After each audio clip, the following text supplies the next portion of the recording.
Hello, everybody from Dr. Filippo, and welcome to the Achiever on the Make show. Another episode today, and we got Dr. Peter with us. Now, Dr. Peter is quite an achiever, and he's always on the make because he's always achieving new things. Now, why do I have him on the show? He's always committed to learn new stuff. And he's got some cool story. Now he's been touring with some cool artists and some of my favorite. He's got some cool story to tell us. And but I don't want to spoil anything. I just want to pass the ball to you. Thank you, Peter, for giving the time to be on the show. Just tell us a little bit about you. Thanks for having me. It's a pleasure to be here. You're welcome. So I've been a chiropractor for 18 years now. I work in private practice with my beautiful wife, and we have a lovely clinic based in the Midlands. We look after a bunch of different people, from athletes, from musicians to ice hockey players to your general practice as well. So a really nice varied mix, and we're very privileged and blessed to get to do what we do every day. Nice. That is good. Give us some names, because when you gave me the name, I was like, wow, that's amazing. What artists have you been looking after? So the first guys we got to work with were Eric Clapton's band. That was fantastic. And then the next day, weirdly enough, Mark Knoffler from Dire Straits. And both of those were completely out of the blue. So sometimes when your mind moves in a certain direction, it really moves in a certain direction. And the longest tour we did was 6 weeks, touring around the UK with Fleetwood Mac and Stevie Nicks. So that was fantastic. Wow, that's amazing. So how did you get to tour with artists? How did you get to look after them? So I guess with all these things, there's a little bit of luck at the start. So my wife Cindy was asked to go and do a show with WWE one year. They came to her local town. They needed a chiropractor. They used to use someone from each town that they visited with. And they phoned and said, was she free? She said, absolutely. And then the promoter that called her and booked her then used us again and again and again. I got to join the tour, and then we got to do the whole of the European tour with WWE. So you've got your 7'3" wrestlers and your 4'2" wrestlers. So it's quite a mix with those guys. And through cross-pollination, really, the promoters that work on the big wrestling tours, they also do the music shows as well. So we'd done hopefully a good job. They were happy, certainly. And then when someone was asking for a chiropractor, we got the call to go down to London and look after them. Wow, that's amazing. That's amazing. You know what? I don't personally, I don't believe there's lack in this. There's, the universe, God, whatever you want to call it, I think there's a reason why you were chosen. Okay. And I believe there's always a why behind. So I would ask you, why did you decide to become a chiropractor in the first place? Why do you do what you do? What's your why? What's your purpose? So interestingly, I was going to study trauma surgery. That was my teenage dream. I was going to be a trauma orthopedic surgeon. Unfortunately, my father had a very bad accident, a very severe accident. And through a run of events, he didn't do so well. He was unfortunate enough to have been given some care that meant that he was discharged about a week and a half later with a fractured pelvis and some broken ribs and a few things that weren't working so well. And he had the very, very, very lucky or fate experience with a chiropractor called Dr. Gordon King.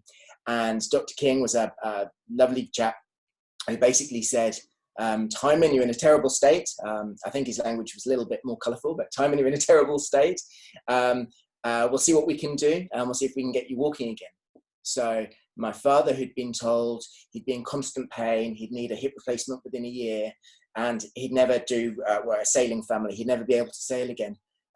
He still, what do we know, 18, 25 years later, he still hasn't needed a new hip. He doesn't walk with a limp. And we managed to win a big yacht race called the Fastnet race. So for someone that was told he'd never sail again, that was a pretty that was a pretty big achievement. So that was it for me. I saw the magic of what happened with my father with the chiropractor he saw. And my brother was studying marine biology. My brother and I both became chiropractors. Wow, that's quite a cool story, hey? That's quite amazing. So that was a good day. Yeah, awesome. So that's pretty cool. And then what did you do after? So you graduated, and what happened? Did you go on your own straight away? Did you work for someone? Yeah, so we went to work for a clinic in the Midlands, which was a chain of 3 practices. It was very professionally run.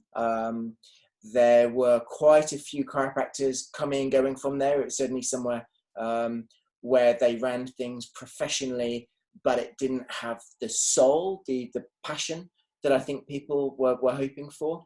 Learned quite a bit.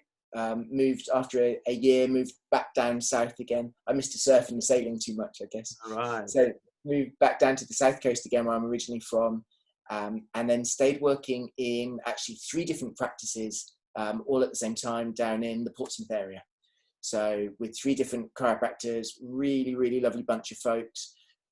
Definitely wouldn't recommend working in 3 different clinics with 3 different sets of people. You're chasing your tail a bit, but they were all wonderful people. So I was very blessed.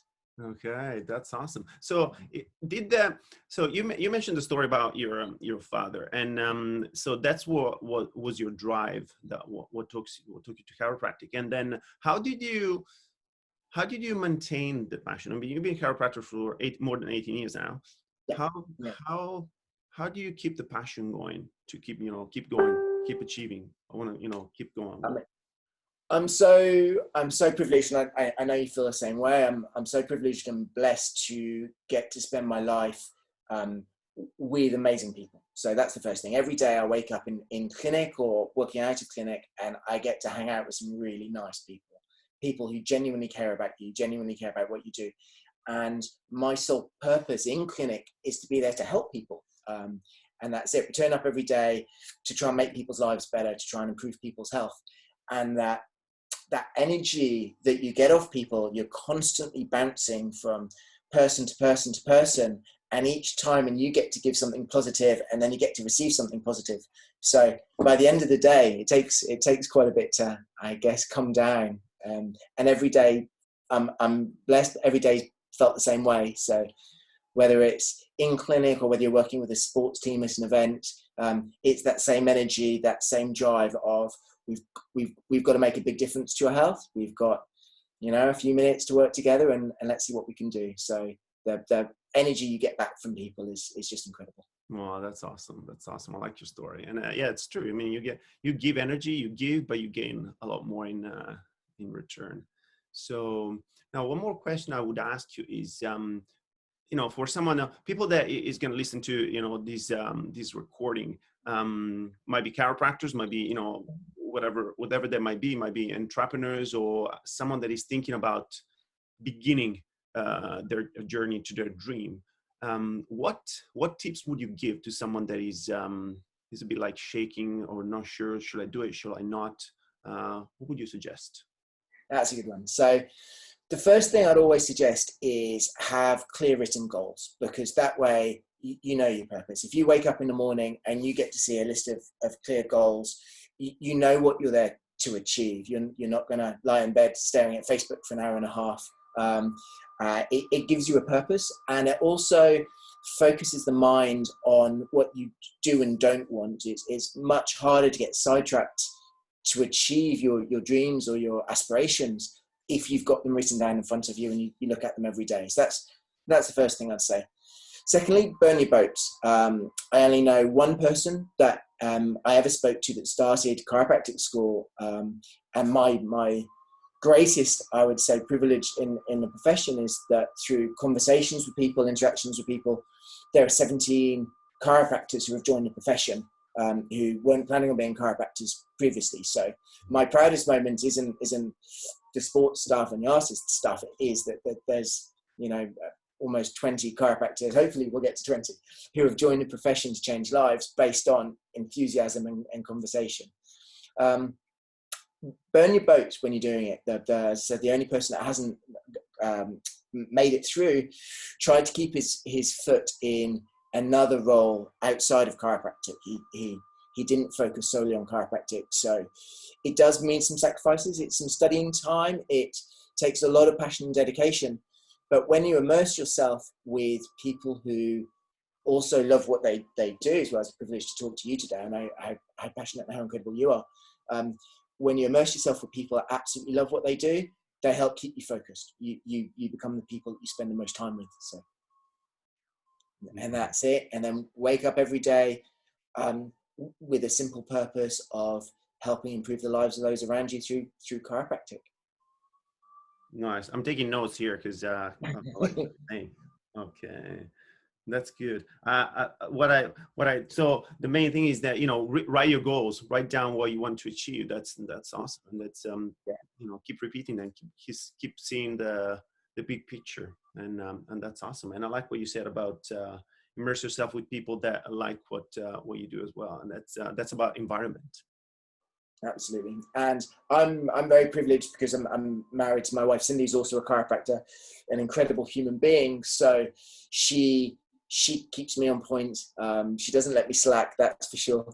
And so if for any reason my energy was being diverted away from something, she brings me back, and hopefully the same in her case too. But again, when you surround yourself by high energy people, the effect is absolutely amazing. Awesome. That is so good. How do you find high energy people? High energy people, they're inspiring.